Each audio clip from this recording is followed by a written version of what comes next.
Lee hits a high drive to right. It is out of here. Welcome, everybody, to the glorious episode of the Put on Giants podcast. I'm your host, Dwayne Douglas, and as always, I am podcasting off the beautiful shores of the Pacific Ocean. Beautiful day out here in Southern California. PORSPR is my Twitter handle, so check me out there.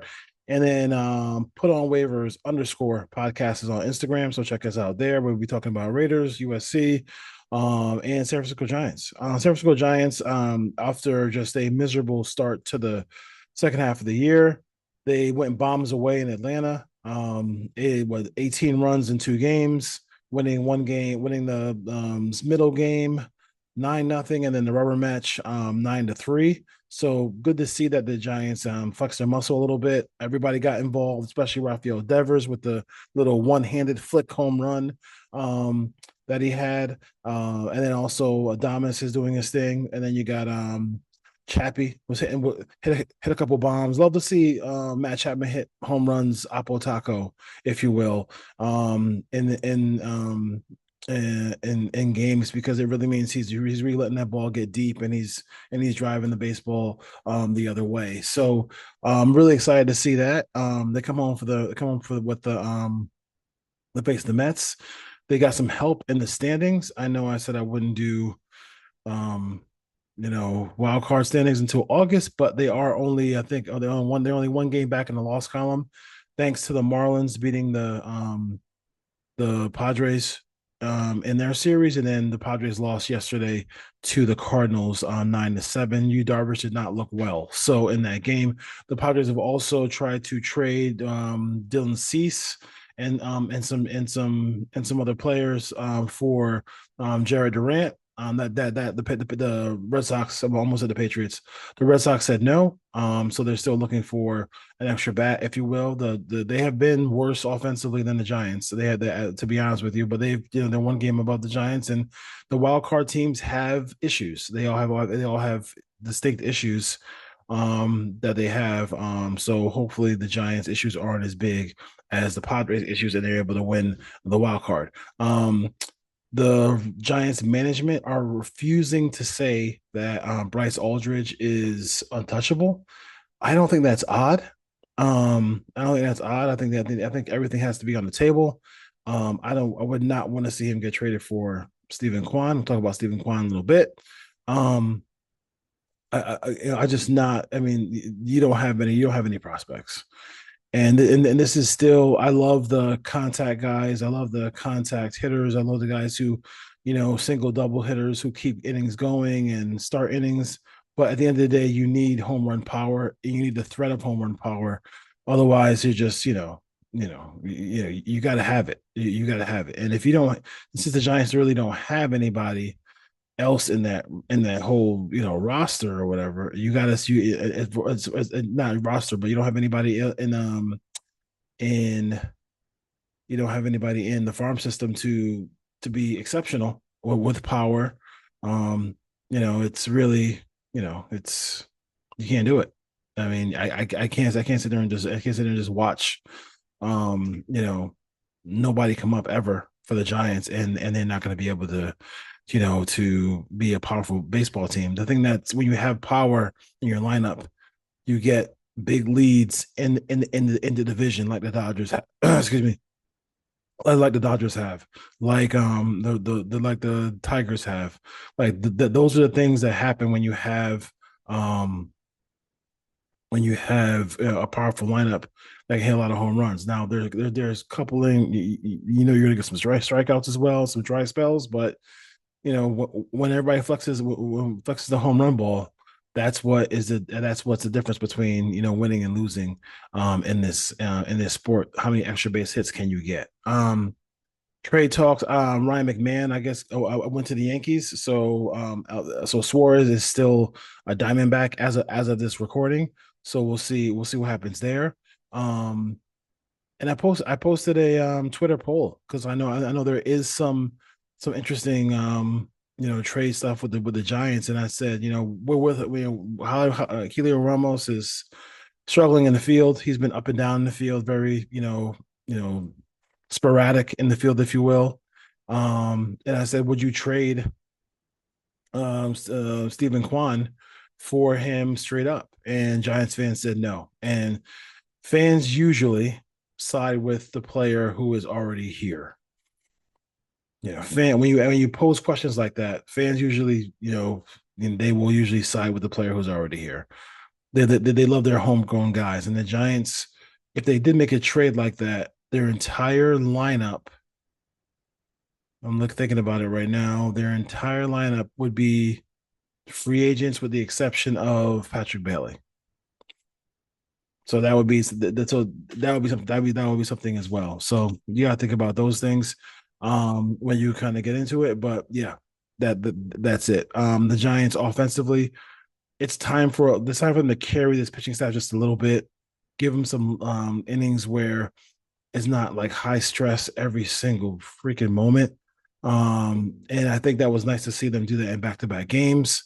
Um, and that way you can get some young people involved as far as that goes. But yeah, I mean the Giants definitely need to be able to do those things, and hopefully the hitting continues. They face a tough the Mets are a tough team, and listen, you play them 6 times coming up here in the next 2 weeks. You play the Pittsburgh Pirates 6 times, and you play the Mets 6 times.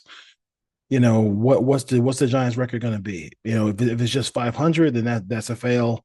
But they have to find a way to win. Just starting with the home series first, and we'll see what happens in New York. But they got to start winning these games, and continue what they're doing. They had a good season against the Braves this year, only losing to the Braves one time in 6 games. They kind of got to do that with Pittsburgh. I mean, Pittsburgh especially, you cannot if you go 500 against the Mets, okay, fine. If you play 6 games with the Pirates, you got to find a way to go 4-2 in those 6 games, or 5-1. You have to. Talented team. You might face Paul Skees twice. You never know, but you got to find a way. You have to find a way. You can't keep losing to the kid. You can't keep losing to these bad teams. If you want to make the playoffs and you're the San Francisco Giants, you have to be able to make um, you know inroads with the bad teams. So we'll see if the Giants are able to do that as well. We talked about Ramos, talked about Quan. Quan is a guy who has a 20% trade value according to Jeff Passan.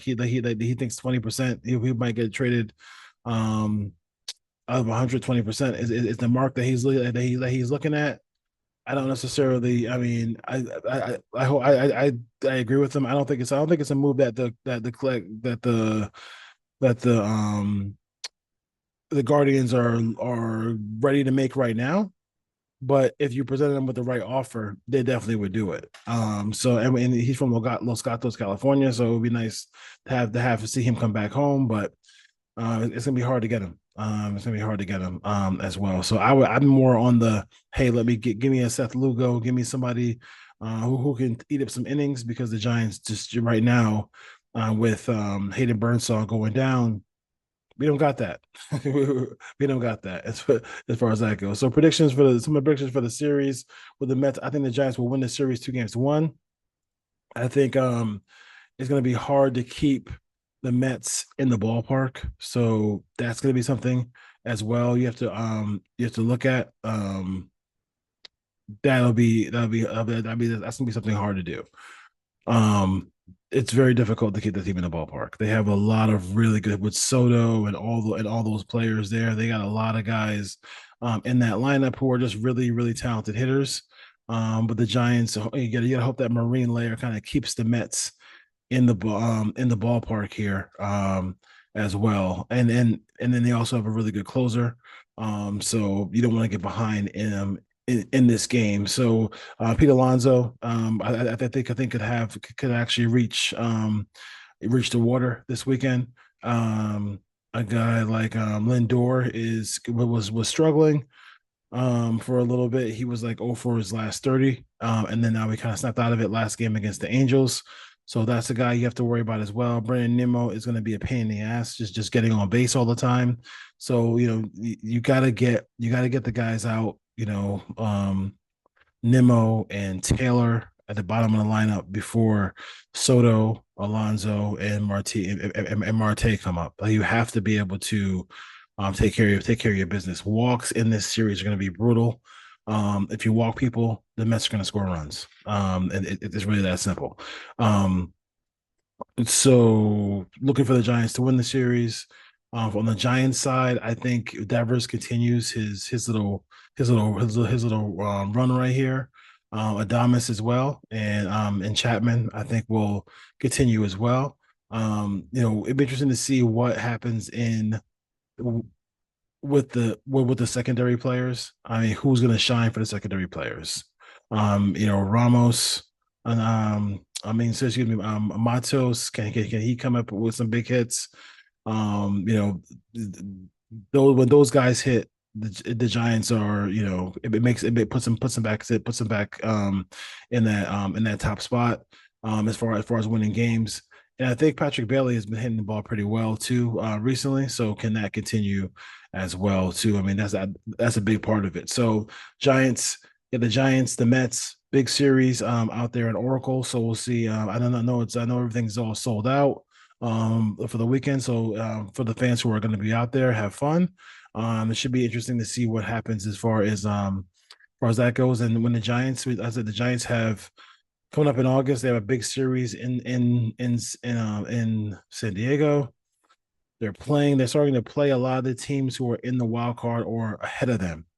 So it would behoove them to take advantage of these opportunities because this is your direct opportunity to make a case for being a wild card team. You got to take advantage of these opportunities. You can't just sit down and let these things not happen. So next 6 game homestand, hoping for 4-2. Because you really need that. If anything better than 4-2, 3-3 is just kind of like meh. The Giants we're in late July, August. It's time for him to kind of step up and really start taking that thing to another level. And we'll see what Posey does in the trade deadline as well too. So we'll talk about that and talk about that on Sunday after the series is over. So next show will be after the series is done against the Mets on Sunday. So we'll talk to you then. All right, go Giants.